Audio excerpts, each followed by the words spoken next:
Hi, Seth. Hi, good to see you. Good to see you too.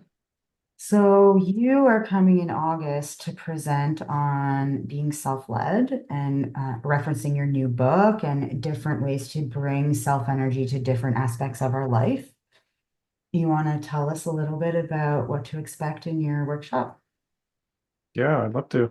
Um, so in general, I'll start off really talking about how to be with our parts and maybe in a slightly new way for people. Um, I call it exquisite attunement, where we're really taking our being with our parts even to a deeper level. But I find it really increases our access to self energy because our parts trust us so much that they're like, oh, Seth is here, so I can just kind of hang back. Mhm, mhm, Which means when we're with our clients, we have this deeper sense of self energy that we can lend to them. And I find that same attunement power that we gain with our own parts, we can actually turn it towards our clients. So obviously, we want them to have their own self-to-part relationship.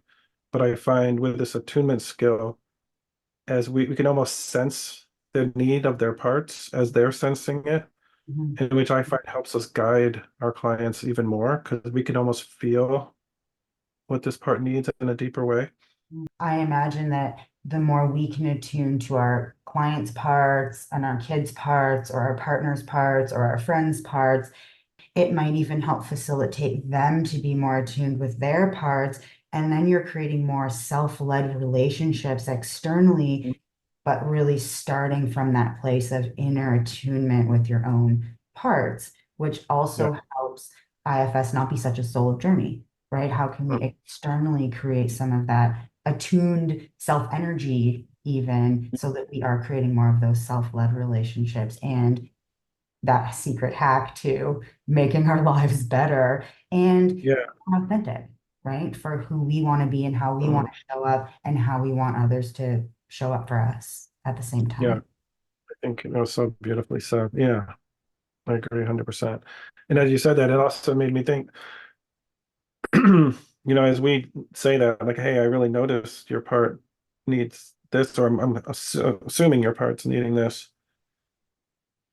I as their part feels seen and heard by us, it just softens their whole system. So that, like you were saying, I think you were saying this, like then they have more access to self energy, and when we have more access to self energy, I can look at my parts.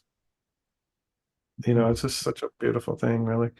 Derek used to always say, we're creating these little compassion warriors that are spreading compassion all over the world. And I think this is really Right. building on that, creating more of those self-compassionate relationships, right? And just bringing more love into our relationships and into the world. And if you're helping your kids and I'm helping my son, be more tuned with his parts, it's just going to spread from there. It's kind of like the opposite of legacy burdens, right? We're passing on these legacy gifts that can Yeah. then hopefully continue to spread uh, Yeah.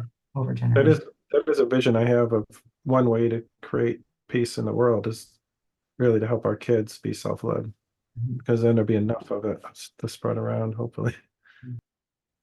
And I feel like these skills will help therapists have an easier time helping their clients heal. Because if clients, when I say if a client reads my book and they're like, oh, this is what I could do with my kids, and this is what I could do at work, and this is what I can do with my partner, and this is even what I can do in my own spiritual practice, that in between therapy sessions, people are consciously with their parts, and we're consciously with our parts, we're building self-to-part relationships. And if we're only doing that once a week or every other week, and maybe we're checking in, but this what I tried to create was kind of an example of how we can walk with our parts all day, every day. And it's not like I'm consciously thinking about my parts, but as soon as I feel a shift in my body, I've I think through practice, I've trained myself to just go, wait, what just happened? Mhm. Let me pause and be with that. Where in the past, something would just fly out of my mouth, and then I'd have to do all the repairs, and I would have to make up for it and have shame, and so I just want to add that I think this training in my book would really help clients and therapists, and have therapists like we do have parts that want our job to be easy, right? like imagine what it would look like if clients spend a lot of time really being with their parts.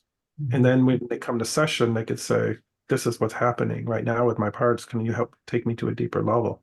mhm, mhm. Um, so that's just another benefit, I think, of what I'm shooting for here.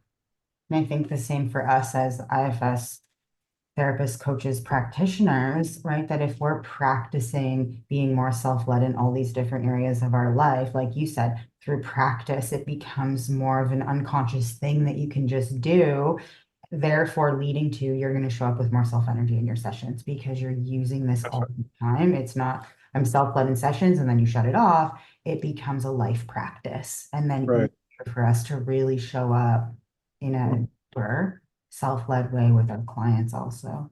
I see a lot of times I explain this like we're learning an instrument. So we pick up a guitar for the first time, it might be a little challenging. But if we play every day, eventually it just gets easier and easier and it becomes second nature. And I think what you just described reminded me of that, we when we do this with ourselves, we can be there for our clients. Like we're an accomplished musician with our own system. Um, and one thing I'll add is part of this is really learning to embody self-energy. And I'm starting to think of it almost like blending. So we blend with our parts and our parts take over. And sometimes people experience self-energy kind of like this, like, how do I use self-energy? Because when I see it, it's like I sense it. It's like this golden light. It's like one with everything. How does self like people can self-do things? So I think at its highest form, self-energy is not like more of a beingness, not a doing. But then we can embody it almost like blending self-energy into our human form. Now I can move my body and talk with a concentration of self-energy. And now I can then turn my attention towards my parts. Mhm, mhm. And that's just like something we could practice together if people are interested. Yeah, that's really cool because that question comes up a lot. Like, can self do things? Does self have language? Like, does self parent, or are your parts just more self-led, right? And so I think that's a really helpful way to conceptualize it of we can embody self and then we can move our body from this place of embodied self Yeah. energy. And our And parts are probably our unburdened parts are probably helping when we're doing it really well. Because I this one really knows language and this one, right. reminds me of developmentally appropriate childhood practices. But Mhm. it's the energy of me that's speaking Yeah, it's really coming from makes that the difference. space of embodied self-energy that we maybe welcome in those unburdened parts into, and then we can move for more of that self-led place. All Yeah. right. Mhm.